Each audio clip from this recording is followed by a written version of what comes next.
right, Bitcoin had a huge crash, I think a couple days ago. I'm gonna show you what happened and how we're gonna continue. Okay, so let me show you that. Um, yeah, I had about I guess 0.22 to whatever. I'm down to 0.15. Okay, so what happened? Looking at the history, it probably sold two times, maybe three times on the way down. So it's one, two, here. So I had boosted right here pretty tight, and then it came down. We sold, and then we sold two more times. So we sold out another, 5,000 here when that crash happened.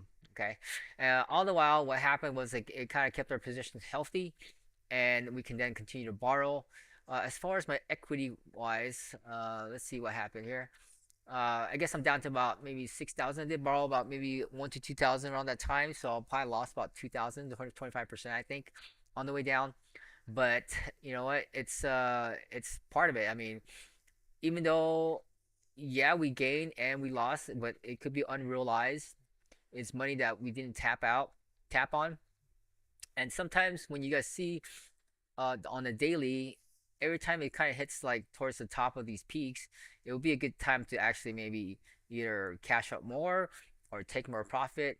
So when this does happen, less will be affected. Okay, but a lot of times we want to hold because we could miss out on the pump. That's kind of what we're banking on, and sometimes we're wrong, and we just have to sell just to maintain that position. Okay, but overall wise, I mean, this is 6,000 here is money that I would probably not have if I had bought things directly and had nothing to show for. So otherwise, at the end of the day, I'm still happy with that I have savings to tap into, to use and pay my bills as I need it. Okay, so we're gonna do the same thing. I need to borrow $600 to pay off my credit card statement for the month. So I'm gonna go ahead and do that, and then probably boost another 600, and then I'll probably aggressively boost if it continues to go up. I'll probably boost pretty aggressively just to bring my position back, and we are buying at a lower price and boosting at a lower price, so that uh, depending on how your situation, you might get more cash or whatever. You might be able to reaccumulate more because it's at a lower price now. Um, but at the end of the day, I still see that it's still a win for us and our families, that we actually have more in our pockets and we actually have savings, that we're not stressed out that, I can't tap into this money or I didn't have this money or whatever. There's money there to pay off bills and do what I need to do to get things done. And I'm not stressed out. So, and we're not living the paycheck to paycheck. That's the best part. Okay. All right. So I'm gonna go ahead and borrow the 600. I think it's either going through or not going through. I'm not sure.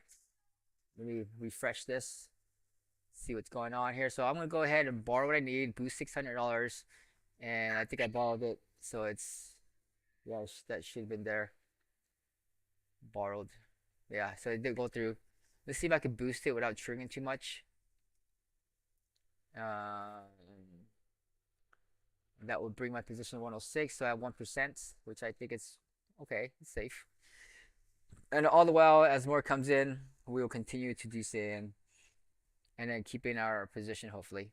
Now if it does tank, that guess what? It'll sell more, and you know, we just keep rinsing and repeating. Okay. All right. So we've reduced an error. Let's go ahead and try it again.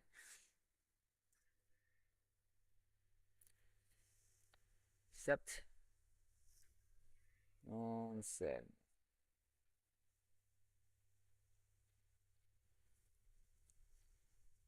All right, there it is. So it should boost it. So we're gonna build it back, and there's $600.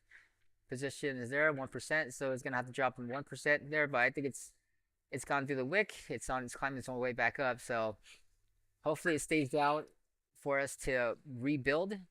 But if it does come up, we will have more to borrow, more to use, more to boost, and we can boost it on the way up.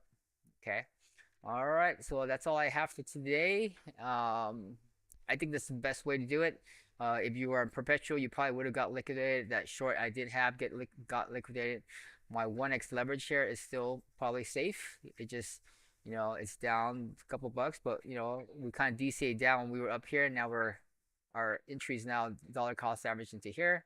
So as soon as it climbs back up, we'll start taking profit on my trade bot secret position. I'm kind of curious to see what the bolts are doing. I know a lot of these guys are leverage. So let's kind of see what happened to some of these guys. Like, whoa, what happened? This guy did good on the short. 6 days. Okay, that's fine. Some of the longer guys, Cold Qual probably got liquidated, cleaned out. I've been following some of these people. Uh, let's kind of average the P&Ls here. Snipers, 223s, 20%. Max drawdown looks okay. That's me right there, slowly gaining right there. Huh. Yeah, I think they probably closed some of their positions when they got cleaned out, looks like. And it's no longer listed. All right, so yeah, that's the thing with leverage. It's like, you never know you're good, you're good, and all of a sudden everything you've gained, you've given it all back. And that's why I just kind of, unless you know what you're doing and you're kind of following and babysitting it closely, I usually don't like to leverage anymore. So, alrighty, I think we'll talk to you then. Goodbye.